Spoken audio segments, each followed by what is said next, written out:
नमस्कार दोस्तों, राधे राधे। आज मैं आपको अन्नपूर्णा जयंती की व्रत कथा सुनाने वाला हूँ। तो चलिए वीडियो शुरू करते हैं। एक समय की बात है, काशी निवासी धनंजय की पत्नी का नाम सुलक्षणा था। उसे अन्य सब सुख प्राप्त थे, केवल निर्धनता ही उसके दुख का कारण थी।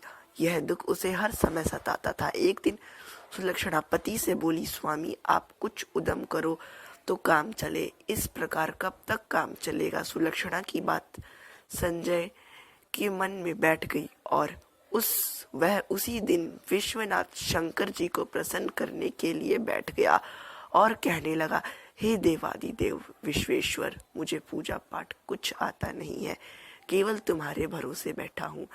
इतनी विनती करके वह 2-3 दिन भूखा प्यासा बैठ रहा। यह देखकर भगवान शंकर ने उसके कान में अन्नपूर्णा अन्नपूर्णा अन्नपूर्णा इस प्रकार 3 बार कहा। यह कौन क्या कह गया? इसी सोच में धनंजय पड़ गया कि मंदिर में आते ब्राह्मणों को देखकर पूछने लगा, पंडित जी अन्नपूर्णा कौन है? ब्राह्मण ने कहा, तू अन्न छोड़ बैठा है, सो तुझे अन्न की ही बात सूझती है। जा घर जाकर अन्न ग्रहण कर। धनंजय घर गया, स्त्री से सारी बात कही। वह बोली, नाथ चिंता मत करो, स्वयं शंकर जी ने यह मंत्र दिया है, वे स्वयं को खुलासा करेंगे, आप फिर जाकर उनकी आराधना करो। धनंजय फिर जैसा का तैसा पूजा में बैठ गया। रात्रि में शंकर जी ने आज्ञा दी और कहा, तू पूर्व दिशा में चला जा, वहां अन्नपूर्णा का नाम जपता जाता और रास्ते में फल खाता, झरनों के पानी पीता जाता। इस प्रकार कितने ही दिनों तक चलता गया। वह उसे चांदी सी चमकती बन की शोभा दिखाने में आई, सुंदर सरोवर देखने में आया। उसके किनारे कितनी ही अप्सराएं झुंड बनाए बैठी थी, एक कथा कहती थी और सब माँ अन्नपूर्णा इस प्रकार बार बार कहती थी। यह अगहन मास की उज्जैली रात्रि थी और आज से ही व्रत का ये आरंभ था। जिस शब्द की खोज करने वह निकला था, वह उसे वहां सुनने को मिला। धनंजय ने उनके पास जाकर पूछा, हे देवियों, आप यह क्या करती हो? उन सबने कहा, हम सब मां अन्नपूर्णा का व्रत करती हैं। व्रत करने से गई पूजा क्या होता है? यह किसी के क्या भी है, यह किसी ने किया भी है, इसे कब किया जाए, कैसा व्रत है, मैं और किस विधि है, मुझसे भी कहो। वे कहने लगी, इस व्रत को सब कोई कर सकते हैं। 21 दिनों तक के लिए 21 गांठ का सूत्र लेना चाहिए। 21 दिन यदि ना बने तो एक दिन उपवास करे, यह भी ना बने तो केवल कथा सुनकर प्रसाद ले, निराहार रहकर कथा कहे। कथा सुनने वाला कोई ना मिले तो पीपल के पत्तों पर सुपारी या घृत कुमारी गुवार पाठ वृक्ष को सामने कर दीपक की साक्षी कर सूर्य गाय तुलसी या महादेव को बिना कथा सुनाए मुख में दाना ना डाले। यदि भूल से कुछ पड़ जाए तो एक दिवस फिर उपवास करे।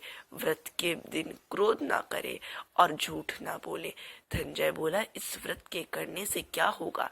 वे कहने लगी, इसके करने से अंधों को नेत्र मिले, लूलों को हाथ मिले, निर्धन के घर धन आए, बांझी को संतान मिले, मूर्ख को विद्या आए।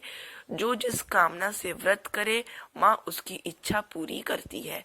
वह कहने लगा, बहनों, मेरी भी धन नहीं है, मेरे भी धन नहीं है, विद्या नहीं है, कुछ भी तो नहीं है, मैं तो दुखिया ब्राह्मण हूँ, मुझे इस व्रत का सूत दोगी?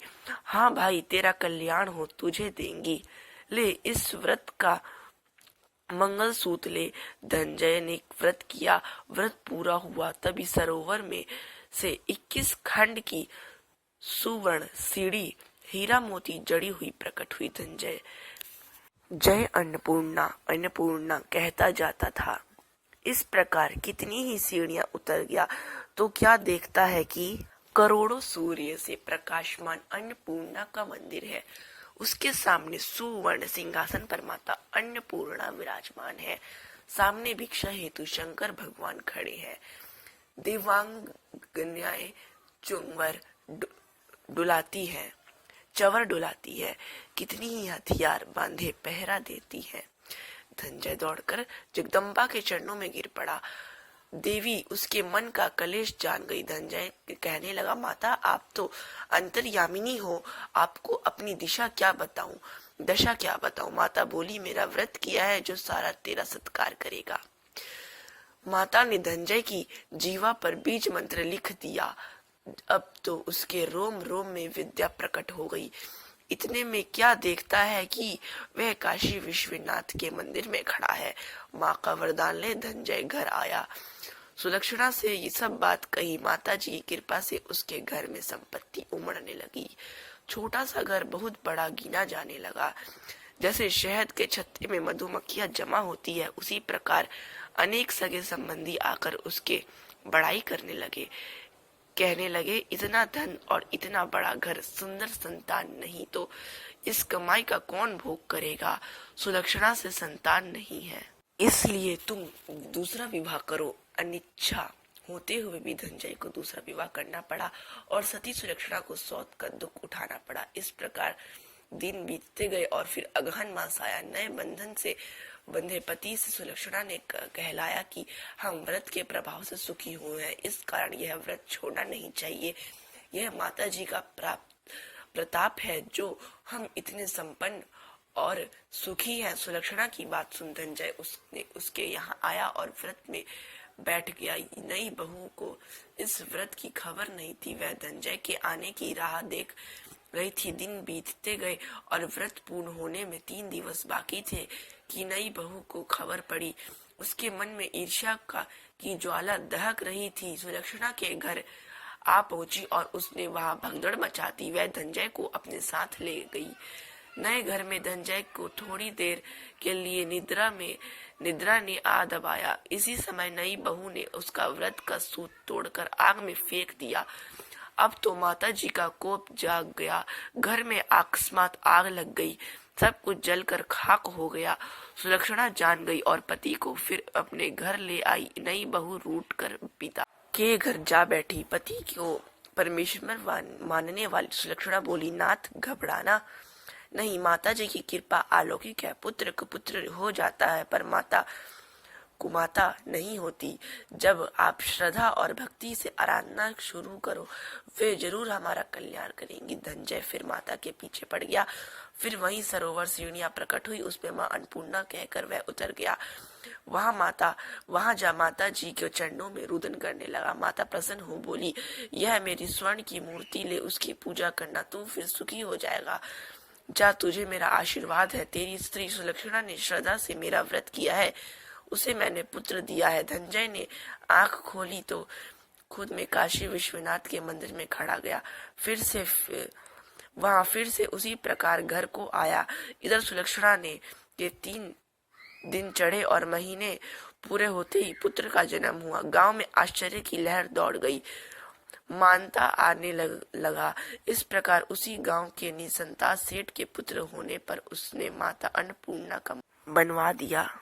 उसमें माता जी धूमधाम से पधारी, यज्ञ किया और धनंजय को मंदिर के आचार्य का पद दे दिया। जीविका के लिए मंदिर की दक्षिणा और रहने के लिए बड़ा सुंदर सा भवन दिया। धनंजय स्त्री पुत्र सहित वहां रहने लगा। माता जी की चढ़ावे से भरपूर आमदनी होने लगी। उधर नई बहू के पिता के घर डाका पड़ा, सब लुट गया। वे भीख मांगने पर पेट भरने लगी। सुलक्षणा ने यह बात सुना तो उन्हें बुला भेजा, अलग घर में रख लिया और उनके अन्न वस्त्र की प्रबंध किया। धनंजय, सुलक्षणा और उसका पुत्र माता जी की कृपा से आनंद से रहने लगे। माता जी ने जैसे उनके भंडार भरे वैसे सबके भंडार भरे। बोलो अन्नपूर्णा माता की जय।